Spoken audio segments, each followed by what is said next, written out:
سمندری پریاں کی ٹو آمنا ماہم اب تک وہاں کوئی ایسا نہ تھا جو ان باتوں کا انتظام کرتا، ظالموں سے مظلوموں کو بچاتا، اور جسے سمندر کی سطح پر امن قائم کرنے کا خیال آتا۔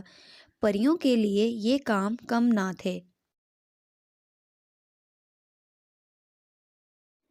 امن و امان پیدا کرنا چھوٹی سی بات نہیں، لیکن تم جانتے ہو کہ پریوں کے پاس وقت کی کمی نہیں، اور وہ کبھی تھکتے نہیں۔ اس لیے مصروف ہو کر وہ اتنی خوش ہوئیں کہ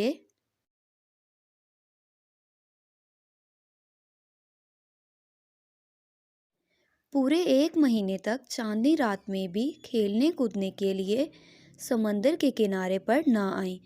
جب 30 راتیں لگاتار گزر گئیں اور کوئی پری باہر نہ آئی تو آخر کار بادشاہ کو فکر ہوئی کہ کہیں کوئی مصیبت تو نہیں آ گئی۔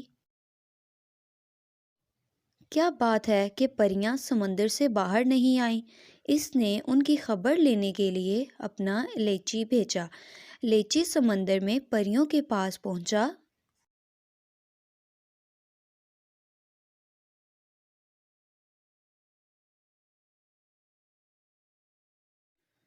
ان کا حال پوچھا اور بادشاہ کا پیغام دیا۔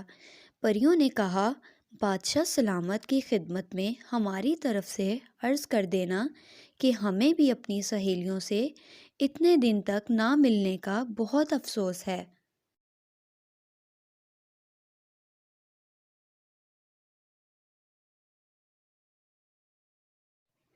ہم کو یہاں آ کر اتنی خوشی اور اس قدر مصروفیت رہی کہ معلوم نہ ہوا کہ کتنا وقت گزر گیا۔ آج رات ہم ضرور حاضر ہوں گے اور اب تک جو گزرا ہے وہ سنائیں گے۔ رات ہوئی تو پریاں سمندر کے کنارے پانی سے باہر نکل آئیں۔ سارا پرستان ان سے ملنے کے لیے جمع ہو گیا، اور جب انہوں نے سمندر کی تہہ کے عجیب و غریب حالات اور وہاں کی مخلوق کا ذکر کیا تو بادشاہ، ملکہ اور تمام درباری پریاں حیران رہ گئیں اور بڑی دلچسپی لی۔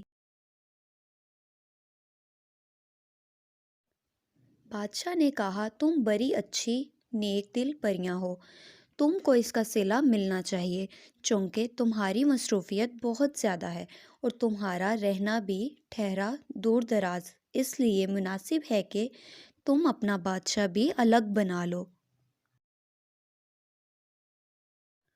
اور لہروں کے نیچے اپنی سلطنت قائم کر لو۔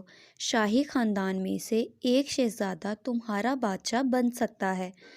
تم اس کے رہنے کے لیے ایک محل بناؤ جس میں جا کر وہ رہے اور تم پر حکومت کرے۔ سمندر کی پریاں خوش ہو گئیں۔ انہوں نے بادشاہ کا شکریہ ادا کیا کہ انہیں اپنا علیحدہ بادشاہ ملا اور اپنی الگ سلطنت حاصل ہوئی۔ وہ اپنے نئے بادشاہ کے محل کی تعمیر کرنے کے لیے سمندر میں چلی گئیں۔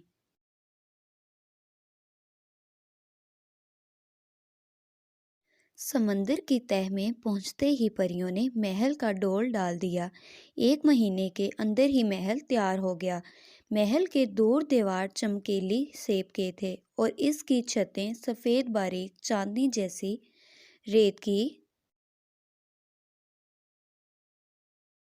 دیواروں پر رنگ رنگ کی نازک نازک سمندری بیلیں چڑھی ہوئی تھیں، کہیں سرخ، کہیں سبزی مائل زرد تو کہیں کرمزی۔ جتنے کمرے تھے اتنے ہی رنگ کی آرائش، تخت شاہی اور دربار کی نشستیں عنبر کی۔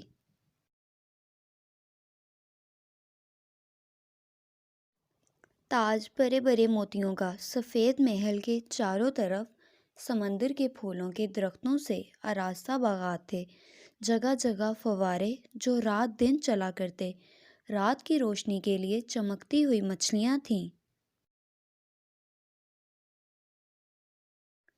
جو ہر طرف اپنے چمکیلے جسموں سے روشنی پھیلاتی پھرتیں، اور جہاں ہر وقت اجالے کی ضرورت تھی